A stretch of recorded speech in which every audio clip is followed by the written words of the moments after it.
बोले गंगा मैया की जय। बोले सत्य सनातन धर्म की जय।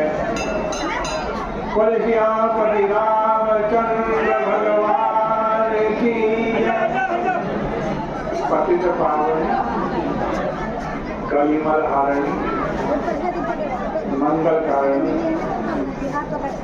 मोक्षदायिनी माँ गंगा मैया का ये पवित्रतम तीर्थ अर्कित ब्रह्म कुंड है।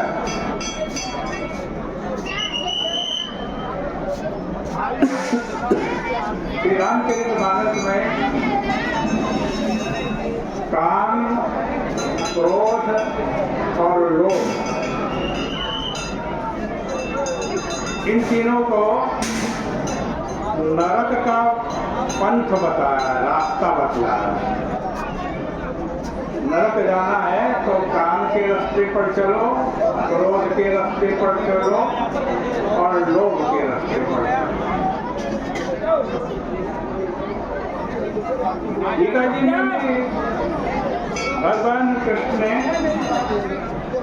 इन तीनों का उल्लेख करते हुए इन्हें नरक का दरवाजा, द्वार बतलाया। दरवाजा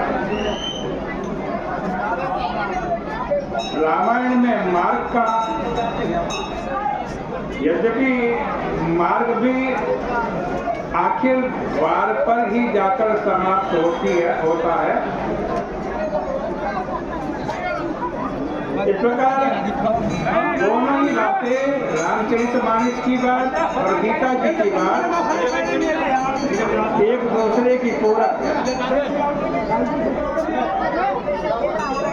अभी परसों चर्चा सुन रहे थे कि जब भगवान ने नारद जी का विवाह विष्णु मोहिनी से नहीं होने दिया और उनको बंदर का मुख दे दिया, तो बड़े क्रोध में भरे हुए नारद जी भगवान से मिलने के लिए वैकुंठ लोक को जा रहे थे और रास्ते में उनको भगवान ने कहा, नारद जी आप कहाँ जा रहे हो और बड़े व्याकुल हो?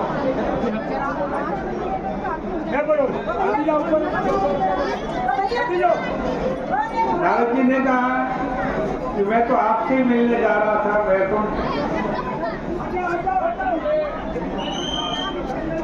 तो भगवान ने कहा कि भाई जिस रास्ते पर जा रहे हो तुम, जिस मार्ग पर जा रहे हो, वो रास्ता वैकुंठ को नहीं जाता, वो तो नरक की तरफ जाता।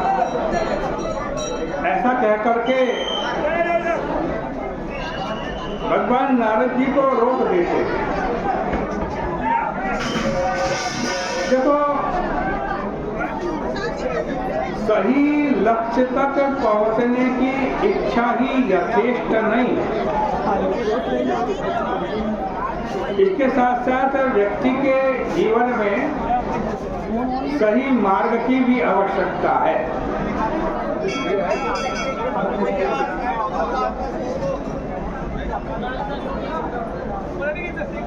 इसका मतलब यह है कि जीवन में किसी भी व्यक्ति का जो लक्ष्य है वो बुरा नहीं है, क्योंकि प्रत्येक व्यक्ति जीवन में सुख पाना चाहता है, शांति पाना चाहता है, परमानंद पाना चाहता है।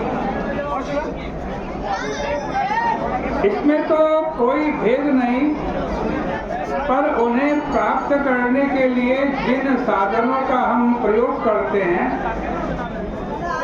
उनसे अगर हमें सुख के स्थान पर दुख का अनुभव हो, तो इसका अर्थ यही है कि शायद हम सही मार्ग पर नहीं हैं। और इस बात का हमें अवश्य ध्यान रखना चाहिए कि इतना विलंब लगने पर भी अगर हम लक्ष्य तक नहीं पहुंच पा रहे हैं, तो हमारा कर्तव्य है किसी मार्ग के विशेषज्ञ के चरणों का आश्रय लेकर हम उनसे पूछें कि मार्ग के लिए किस मार्ग पे हमें जाना उचित रहेगा, कौन सा मार्ग सही है, ये कृपा करके बतलाएं। यद्यपि यह जो प्रसंग आपके सामने चल रहा है यह भगवान श्री राम की यात्रा का है, परंतु रामचरितमानस में एक यात्रा और आती है जिसका वर्णन बालकांड में किया गया है।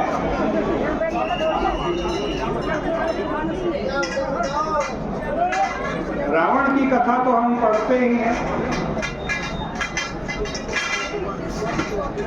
और जब पढ़ते हैं तो उसके पाप का, अत्याचार का, राक्षसत्व का वर्णन पढ़ने को मिलता तो विचित्र लगता है, क्योंकि आपने उसके मूल चरित्र पर अगर ध्यान दिया होगा तो आप यह देखेंगे कि रावण प्रताप भानु के रूप में मूलतः मनुष्य ही था और राक्षस नहीं था, और यही मनुष्य राक्षस हो गए। मनुष्य का राक्षस बन जाना ये केवल त्रेता युग का ही सत्य नहीं है, बल्कि आज भी संसार में जो राक्षस आते हैं वे मनुष्य से ही राक्षस बनकर के आते हैं, और मनुष्य राक्षस तब बन जाता है जब वह अपने पथ से भटक जाता है।